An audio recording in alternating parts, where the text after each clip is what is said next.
Hi welcome back to my channel. ఈరోజు కథ మూగబోయిన ప్రేమ 18వ భాగాన్ని వినేద్దాం. గౌతమ్ని చూసి నువ్వే చెప్పు అని అక్కడి నుండి టేబుల్ దగ్గరికి వస్తూ, నేను చెప్పడం కంటే గౌతమ్ అన్నయ్య చెప్పడమే బెటర్, అప్పుడు వీళ్ళిద్దరూ బయటపడకుండా ఎలా ఉంటారో నేను చూస్తా అని అనుకుంటూ ఉంటుంది నందు. నందుని చూసి ఏమైంది నందు, వాడేంటి పర్సనల్గా మాట్లాడాలని తీసుకుని వెళ్ళాడు, ఏం మాట్లాడాలి ఏంటి అని అడిగాడు రామ్. పర్సనల్ అని నువ్వే అంటున్నావు కదన్నయ్య, నేను ఎందుకు చెప్తాను, గౌతమ్ అన్నయ్య వచ్చాక తన నోటి నుండే విందువు గాని అప్పుడు తెలుస్తుంది మీకు. సర్లే అని గౌతమ్ రావడం చూసి ఏంటి ఏమైంది అని అంటాడు రామ్. ఏం లేదన్నయ్య, బిల్ కట్టేస్తాను, మూవీకి వెళ్దాం పదండి అని అంటూ ఉన్న గౌతమ్ని చూసి ముగ్గురు లేచి కార్ దగ్గరికి వెళ్తారు. రామ్ ముందు కూర్చున్న సైలెంట్గా డ్రైవింగ్ చేస్తున్న గౌతమ్ని చూసి ఏంటి వీడు ఏం ప్లాన్ చేస్తున్నాడు, నందుతో మాట్లాడొచ్చిన తర్వాత చాలా వరకు సైలెంట్గానే ఉన్నాడు, వీళ్ళిద్దరు ఏం మాట్లాడుకున్నారు అని గౌతమ్ని గమనిస్తూ ఉంటాడు. గౌతమ్ మాత్రం నందు చెప్పినట్టే తనే ప్రపోజ్ చేసి ఒప్పించాలని ఫిక్స్ అయి టైం కోసం ఎదురు చూస్తూ ఉంటాడు. వీడు నేను చెప్పిన విషయం సీరియస్గా తీసుకొని దాత్రి వదినికి ఈరోజే ప్రపోజ్ చేసేస్తాడేమో, వాడి వాలకం చూస్తుంటే అలాగే ఉంది. రామ్ అన్నయ్య ఎప్పుడూ తనతో మాట్లాడలేదు, చిరాకు పడుతూ ఉంటాడు అని దాత్రి వదిన ఒప్పేసుకుంటే తర్వాత ఎలా అని నందుకి పిచ్చి పట్టినట్టు అవుతుంది. దాత్రి మాత్రం గౌతమ్ గురించి ఏం ఆలోచించకుండా కేవలం రామ్ గురించి ఆలోచిస్తూ మధ్య మధ్యలో తను చూస్తూ ఉంటుంది. ఇలా ఎవరి ఆలోచనలో వాళ్ళు ఉండగానే థియేటర్ ముందు కారు ఆపుతాడు Gautam. Gautam already tickets book చేయడంతో డైరెక్ట్గా థియేటర్లోకి వెళ్ళిపోతారు. థియేటర్లో దాత్రి పక్కన సెటిల్ అవ్వాలని ఎంతో హుషారుగా ఎదురు చూస్తున్న గౌతమ్ ఆశల మీద నీళ్లు చల్లుతూ పక్కనే కూర్చుని దాత్రి చేతిని గట్టిగా పట్టుకొని ఉంటుంది నందు. నందు వైపు అలానే చూస్తూ, నందు ఇటు కూర్చో, నేను అక్కడ కూర్చుంటాను అని మెల్లగా అంటాడు గౌతమ్. అన్నయ్య అలా బాగోదు, నీకు నేను ముందే చెప్పాను కదా అలాంటి పనులు చేయొద్దని, నువ్వు ఆ పక్కనే కూర్చో అని అంతే మెల్లగా అంటుంది నందు. నందుని గుర్రుగా చూస్తూ పక్కన కూర్చుంటూ ఉండగా దాత్రికి బాగా దగ్గు రావడం మొదలవుతుంది. గౌతమ్ పక్కన కూర్చుని ఉన్న రామ్కి దాత్రి బాగా ఇబ్బంది పడడం చూసి ఏమైంది దీనికి ఇలా దగ్గుతుంది అని అనుకుని అలానే చూస్తూ ఉంటాడు. గౌతమ్ హడావిడి పడిపోతూ, అయ్యో డార్లింగ్ ఏమైంది ఇలా దగ్గుతున్నావు, ఏంటి ఇప్పుడే వస్తా ఉండు అని పరుగున బయటికి వెళ్తాడు. దాత్రికి దగ్గు ఇంకా ఎక్కువైపోతూ ఊపిరి తీసుకోవడం కూడా కష్టమవుతూ ఉంటే, అయ్యో వదిన సడన్గా ఇలా దగ్గొస్తుంది ఏంటి, ఇప్పుడు ఎలా అని టెన్షన్ పడుతూ ఉంటుంది నందు. రామ్ వెంటనే రియాక్ట్ అవుతూ పక్కనున్న కప్పుల దగ్గర వాటర్ బాటిల్ తీసుకొని దాత్రి చేతికిస్తాడు. దాత్రి బాటిల్ కూడా పట్టుకుని ఓపిక లేక దగ్గుతూనే ఉండేసరికి నందు అటు కూర్చో అని నందుని పక్క సీట్లో కూర్చున్న తర్వాత దాత్రి పక్కన కూర్చొని స్వయంగా తనే వాటర్ తాగిస్తాడు రామ్. దాత్రి కొంచెం కుదుటపడి భారంగా ఊపిరి తీసుకుంటూ ఉంటుంది. ఇప్పుడు ఓకేనా అని అంటున్న రామ్ వైపు అలానే చూస్తూ ఉంటుంది దాత్రి. రామ్ కూడా అలానే చూస్తూ ఉంటే నందు నోరు తెరుచుకొని చూస్తూ ఉంటుంది. అప్పుడే లోపలికి వచ్చిన గౌతమ్ పరుగున వచ్చి డార్లింగ్ అని అనేసరికి ఇద్దరు లోకంలోకి వచ్చి స్క్రీన్ వైపు తల తిప్పేస్తారు. గౌతమ్ అలానే చూస్తూ దగ్గు ఎలా తగ్గింది అని అంటూనే ఆ పక్కన కూర్చున్న రామ్ దాత్రి పక్కకి ఎందుకు వచ్చాడు అని ఆలోచిస్తూనే ఉంటాడు.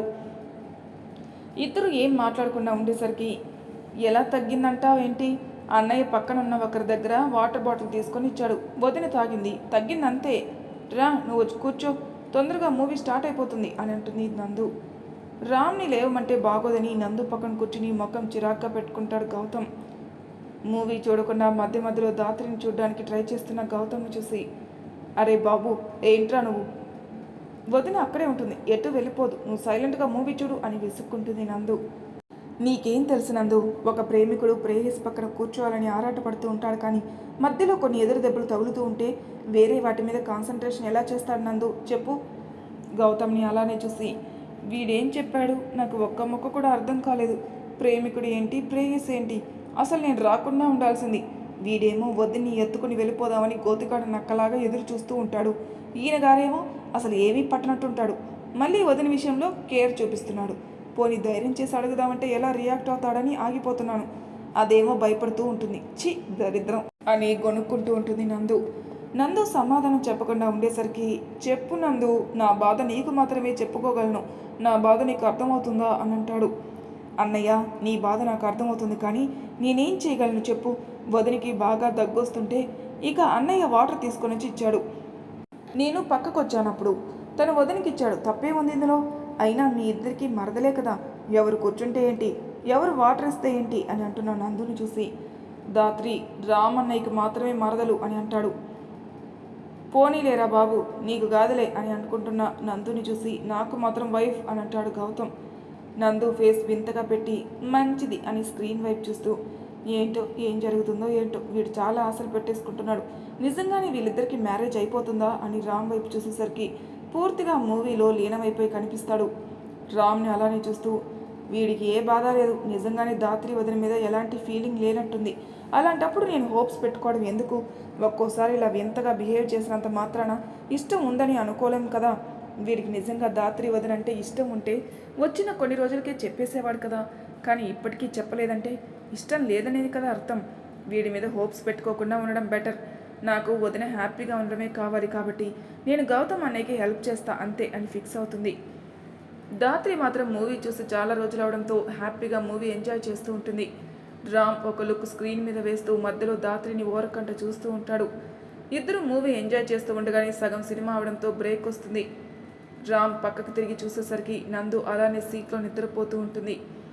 ఇదేంటి నిద్రపోతుంది అని అనుకుని నందు అని మెల్లగా పిలుస్తాడు రామ్. ఏంటి మూవీ అయిపోయిందా, పదండి పోదాం ఇంటికి అని అంటున్న నందుని చూసి లేదు నందు, ఇంకా సగం సినిమా ఉంది అని నందు ఎదురుగా వచ్చి అంటుంది దాత్రి. మరెందుకు లేపారు, నేను పడుకుంటా, మూవీ అయిపోయాక లేపండి అని మళ్ళీ కళ్ళు మూసుకుంటున్న నందుని చూసి నందు ఒక్కసారి లేవ్వా అని అంటుంది దాత్రి. అబ్బా ఏంటి వదిన, పడుకో నువ్వు ప్లీజ్ అని అంటున్న నందుని చూసి సరే పడుకో అని మళ్ళీ తన సీట్లో కూర్చుంటుంది దాత్రి. దాత్రి ఫేస్ చూసి విషయం అర్థమై రే గౌతమ్ నందు దగ్గరుండు అని అంటాడు రామ్. ఏమైనా తీసుకుని వస్తావా అన్నయ్య, వెళ్ళు, నేను వీళ్ళిద్దరిని జాగ్రత్తగా చూసుకుంటా అని దాత్రి పక్కన సెటిల్ అవ్వాలని అనుకుంటూ ఉంటాడు గౌతమ్. ఇద్దరిని కాదలే, నందుని చూడు చాలు అని దాత్రి చేయి పట్టుకుని బయటికి తీసుకుని వెళ్తూ ఉంటాడు రామ్. దాత్రి టెన్షన్ పడుతూ ఉంటే గౌతమ్ వెంటనే ముందుకొచ్చి నువ్వెళ్ళు, మధ్యలో డార్లింగ్ ఎందుకు, తనతో ఏం పని ఉంది అని అంటాడు గౌతమ్. నీ డార్లింగ్తోనే పని ఉంది, నువ్వెళ్ళు, నందు మాత్రమే ఉంది అని గౌతమ్ పిలుస్తున్నా వెనుకున్న దాత్రిని బయటికి తీసుకుని వచ్చేస్తాడు రామ్. దాత్రిని డైరెక్ట్గా వాష్రూమ్ సైడ్ తీసుకెళ్ళి వెళ్ళు, నేను ఇక్కడే ఉంటా అని అంటాడు రామ్. రామ్ వైపు ఆశ్చర్యంగా చూస్తూ ఉండేసరికి చూసింది చాలు పో ఇంకా అని సీరియస్గా అనేసరికి చిన్నగా పెదవుల మీద నవ్వు చేరింది. వాష్రూమ్లోకి వెళ్తుంది దాత్రి. దాత్రి వచ్చేలోపు 2 సిగరెట్స్ ఖాళీ చేసి చుట్టూ చూస్తూ ఉంటాడు రామ్. దాత్రి హ్యాండ్ వాష్ చేసుకుంటూ బావకి ఎలా తెలిసింది నేను వాష్రూమ్కి వెళ్ళాలని, నేను నందుతో కూడా చెప్పలేదు కదా, నా ముఖం చూసి తెలుసుకున్నారా, ఏమోలే అని హ్యాపీగా బయటకు వస్తూ ఉంటుంది. దాత్రి బయటకు వచ్చే టైంలో 2 అబ్బాయిలు దాత్రి ముందుకు వచ్చి ఏ చిలక ఎలా ఉన్నావు, బాగున్నావా, మమ్మల్ని గుర్తుపట్టావా, చూస్తుంటే బాగానే ఉన్నావు, ఇంకా అందం పెరిగింది అని అంటూ ఉంటాడు మొదటి వ్యక్తి. దాత్రి భయపడుతూ చూస్తూ ఉంటే ఏంటి చిలక మమ్మల్ని మర్చిపోయావా, ఆ రోజు వాడెవడో వచ్చి కొట్టి బెదిరిస్తే వదిలేస్తామా, నిన్ను వదులుకోవాలని ఎవరికుంటుంది చెప్పు, ఎంత బాగున్నావు, ఈరోజు నిన్ను ఇక్కడ చూడగానే రెక్కలొచ్చేశాయి, ఏరా అని పక్కనున్న వాడిని చూస్తూ అంటాడు. అవునరా అవును, భలే చిక్కింది, మన అదృష్టం బాగుంది, తొందరగా రా, మళ్ళీ ఎవరైనా వచ్చేస్తారు అని అంటున్న పక్కవాడిని చూస్తూ నవ్వుతూ ముందుకు వస్తూ ఉంటాడు వేరేవాడు. దాత్రి ఏడుస్తూ ప్లీజ్ నన్నేమీ చేయకండి, మీకు దండం పెడతాను, నన్ను వదిలేయండి, ఆ రోజు అతను కొట్టినందుకు మీ కాలు పట్టుకొని క్షమాపణ అడుగుతాను అని అంటుంది. అయ్యయ్యో వద్దు చిలక, నువ్వు కాలు పట్టుకోవడం ఏంటి, అదంతా ఏం అవసరం లేదు, మాతో వచ్చే చాలు అని ముందుకు వస్తూ అంటాడు. దాత్రి టెన్షన్ పడుతూ ఏం చేయాలో తెలియక ఏడుస్తూ వెనక్కి వెళ్తూ ఉంటుంది. రామ్ చిరాగ్గా వెనక్కి తిరుగుతూ ఏం చేస్తుంది ఇది ఇంతసేపు, ఇదేంటి కొంపదీసి పడిపోయిందా అని లోపలికి వెళ్ళి చూసేసరికి దాత్రి ఏడుస్తూ వెనక్కి వెళ్ళడం, ఆ 2 వ్యక్తులు ముందుకు వెళ్తూ ఉండడం చూసి కోపంగా పిడికిలు బిగించి ఫాస్ట్గా దాత్రి ముందుకెళ్ళి నించుంటాడు రామ్. రామ్ అలా ముందుకి రావడం చూసిన దాత్రి భయం తగ్గితే ఆ 2 ఎదవలు మాత్రం నువ్వు ఎవడ్రా, దీనికోసం వచ్చిన ప్రతిసారి ఎవడో ఒకడు అడ్డొస్తూనే ఉన్నారు, నువ్వు పోరా, ఈ చిలకని ఈరోజు వదిలే సమస్య లేదు, కావాలంటే మా పని అయిపోయిన తర్వాత నీకు కూడా ఒక ఛాన్స్ ఇస్తాం, పండగ చేసుకుందు, ఇప్పుడైతే తప్పుకో లేదంటేనా అని అంటున్న వాడి మాట పూర్తి కాకముందే గట్టిగా మూతి మీద పంచిస్తాడు రామ్. రామ్ చేతి దెబ్బ తాకగాని వాడు ఇంకా రెచ్చిపోయి రేయ్ నిన్ను చంపైన దాన్ని సొంతం చేసుకుంటా అని అంటాడు. ఓకే రా టచ్ చెయ్యి అని అంటున్న రామ్ని చూసి పక్కనున్నవాడు రేయ్ మమ్మల్ని రెచ్చగొట్టకు, నిన్ను చంపినా చంపేస్తాం, మర్యాదగా ఆ పిల్లని మాకు వదిలేసి నువ్వు వెళ్ళిపో అని అంటాడు.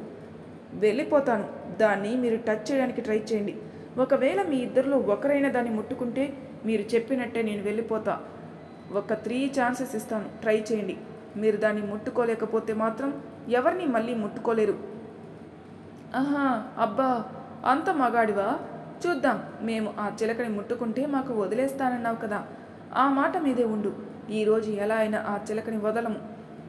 ఆల్ ద బెస్ట్ అని అంటున్న రామ్ని చూసి ధాత్రి ఏడుస్తూ ఉంటే వాళ్ళు మాత్రం ఆశగా ముందుకు వెళ్తూ ఉంటారు. ధాత్రి వెనక్కి వెనక్కి అడుగులు వేస్తూ గోడ అడ్డు రావడంతో ఆగిపోయి రామ్ వైపు దీనంగా చూస్తూ ఉండగానే ఇద్దరిలో ఒకడు ధాత్రి భుజం మీద చేయి వేయబోతూ ఉండగానే రామ్ వాడి వెన్నపూస మీద గట్టిగా పంచిచ్చేసరికి దెబ్బ కింద పడిపోతాడు.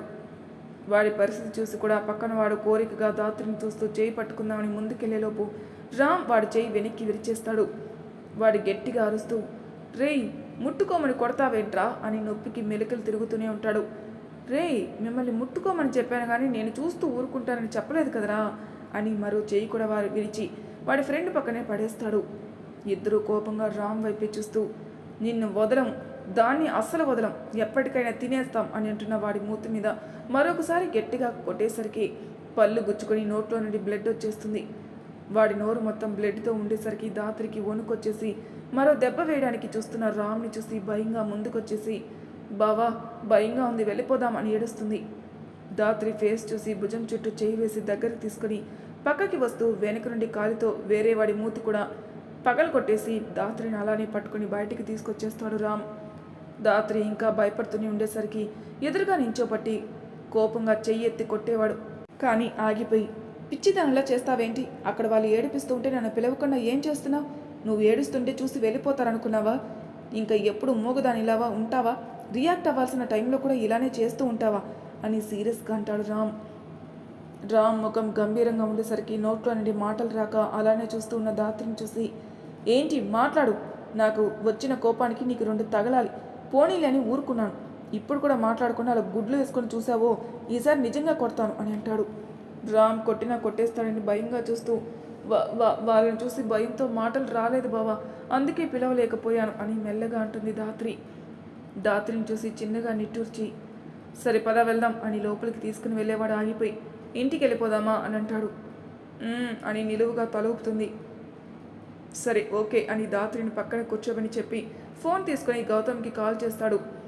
నందు చక్కగా నిద్రపోతూ ఉంటే గౌతమ్ మాత్రం మూవీ చూడకుండా ఎక్కడికి వెళ్ళిపోయారు, వెళ్ళి ఎంతసేపు అవుతుంది, ఇంకా రాలేదే, నేను వెళ్దామంటే నందు పడుకుంది, చూస్తూ చూస్తూ ఎలా ఒంటరిగా వదిలి వెళ్తాను, ఎంతైనా నాకు హెల్ప్ చేస్తా అంటుంది కదా, లేదంటే వదిలేసి నా డార్లింగ్ దగ్గరికి వెళ్ళేవాడిని. అలా అంటూ ఉండగానే రామ్ నుంచి కాల్ రావడంతో వెంటనే ఆన్సర్ చేస్తాడు. రే గౌతమ్ అని మాట్లాడేలోపు, ఏంటి ఎక్కడికి తీసుకుని వెళ్ళావు నా డార్లింగ్ని, ఎంతసేపు అవుతుంది వెళ్ళి, నన్ను ఇక్కడ నందు దగ్గర కాపలా పెట్టేశావు మళ్ళీ అని అంటాడు గౌతమ్. గౌతమ్ మాటలు విని, చెప్పేది వింటావా, ముందు నందుని తీసుకొని బయటికి రా, ఇంటికి వెళ్ళిపోదాం, ఇది ఇక్కడ ఉండలేకపోతుంది, ఫాస్ట్గా రా అని కాల్ కట్ చేస్తాడు రామ్. గౌతమ్ చిరాగ్గా, ఏంటి వీడు నాకు ఆర్డర్స్ వేస్తున్నాడు ప్రతిసారి అని అనుకొని, నందు లే తొందరగా ఇంటికి వెళ్దాం, నా డార్లింగ్ వెళ్ళిపోదామంటుందట అని గట్టిగా పిలుస్తూ లేపుతాడు. నందు మత్తుగా కళ్ళు తెరిచి, ఏంటన్నయ్య ఏమైంది అని అంటున్న నందుని చూసి, పద పద అని లాక్కుని బయటకు తీసుకొచ్చేస్తాడు గౌతమ్. నందుని అక్కడే వదిలేసి పక్కన కూర్చొనున్న ధాత్రి దగ్గరికి ఫాస్ట్గా వచ్చేసి చేతులు పట్టుకుంటూ, డార్లింగ్ ఏమైంది, ఏంటి ఇలా ఉన్నావు అని అంటాడు. గౌతమ్ వైపు ఒకసారి చూసి నందు దగ్గరికి వెళ్ళి తను తీసుకుని వస్తాడు రామ్. ధాత్రి ఏం మాట్లాడకుండా ఉండేసరికి, రే ఏమైంది, ఏమైందని చంపుతావేంటి, నీకు ముందు నుంచి చెప్తూనే ఉన్నాను వీళ్ళకి ఇటువంటి అలవాటు ఉండవు వద్దు అని, అయినా వినకుండా తీసుకొచ్చావు, ఇప్పుడు చూడు ఇది ఇక్కడ ఉండలేక ఏడుస్తుంది అని ధాత్రిని చూసి అంటాడు రామ్. నేనేమైనా పబ్బుకి తీసుకుని వెళ్ళానా, మూవీ కూడా చూడలేరా అని విసుగ్గా ఫేస్ పెట్టి కార్ దగ్గరికి వెళ్ళిపోతాడు గౌతమ్. గౌతమ్ని అలా చూస్తూ ధాత్రిని నందుని తీసుకుని కారులో కూర్చోబెట్టి గౌతమ్ పక్కన కూర్చోగానే కార్ స్టార్ట్ చేసి ఇంటి ముందు ఆపి వడివడిగా లోపలికి వెళ్ళిపోతాడు గౌతమ్. గౌతమ్ని చూస్తూనే కారు దిగుతూ, నందు గౌతమ్ బావకి కోపం వచ్చిందనుకుంటా అని అంటున్న ధాత్రి మాట వినిపించి, వెళ్ళి ఓదార్చుతావా, నడువు లోపలికి అని సీరియస్గా చూసి లోపలికి వెళ్ళిపోతాడు రామ్. మరి తర్వాయి భాగంలో ఏం జరుగుతుందో నెక్స్ట్ ఎపిసోడ్లో తెలుసుకుందాం. అంతవరకు నా ఛానల్ సబ్స్క్రైబ్ చేయని వాళ్ళు ప్లీజ్ సబ్స్క్రైబ్ చేసుకోండి, లైక్ చేసి షేర్ చేయండి, మీ అభిప్రాయాలు నా కామెంట్ రూపంలో తెలియజేయండి. Thank you for listening.